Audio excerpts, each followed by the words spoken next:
Thank you, Mr. Chairman. I'm pleased that today's hearing gives us the opportunity to start assessing the progress that the Health Resources and Services Administration, or HRSA, is making implementing the bipartisan Securing the U.S. Organ Procurement and Transplantation Network Act since it became law last year. Now, that bill, led by our colleagues, Representative Bouchon and Kelly, was passed unanimously in both the House and Senate. This overwhelming support demonstrates the broad bipartisan agreement that the OPTN needed to be reformed to work more effectively for the patients across the country who need and receive organ transplants every year.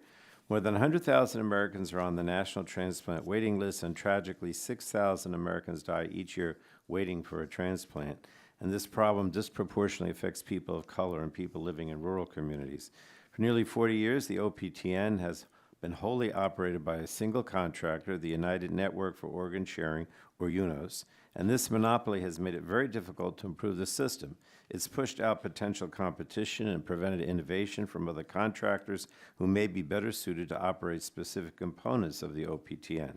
HRSA had begun some reforms to the system through its OPTN modernization initiative, but it did not have all the authorities and resources required to give the system the complete overhaul that's needed.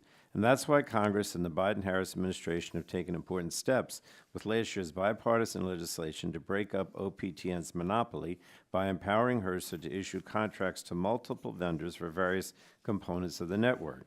The need for reform was obvious. Significant evidence of mismanagement of the OPTN by UNOS has come to light.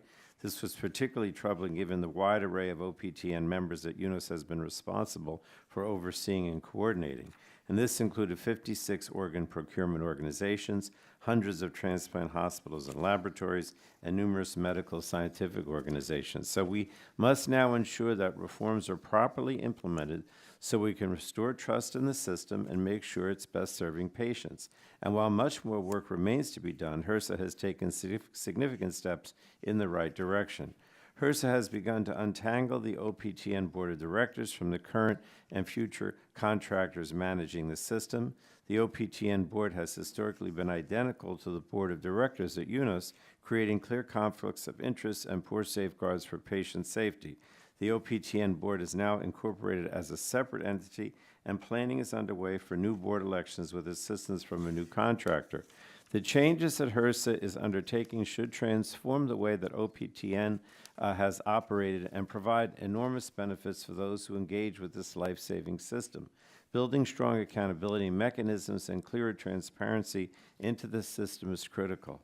And constructive oversight from Congress, as well as adequate funding for HRSA, is essential to implementing necessary reforms and saving lives. As part of our oversight efforts earlier this year, our committee began a bipartisan investigation demanding accountability from UNOS for reported incidents of mismanagement and looking forward by requesting details from HRSA on how the agency is approaching the OPTN reform. And this investigation is ongoing, and I hope that more information about what has gone wrong in the past provides lessons for building a stronger OPTN for the future. So I want to thank our witnesses for being here to provide perspectives on how to improve the OPTN and to push forward HRSA's modernization efforts. And with that, Mr. Chairman, thank you, and I yield back.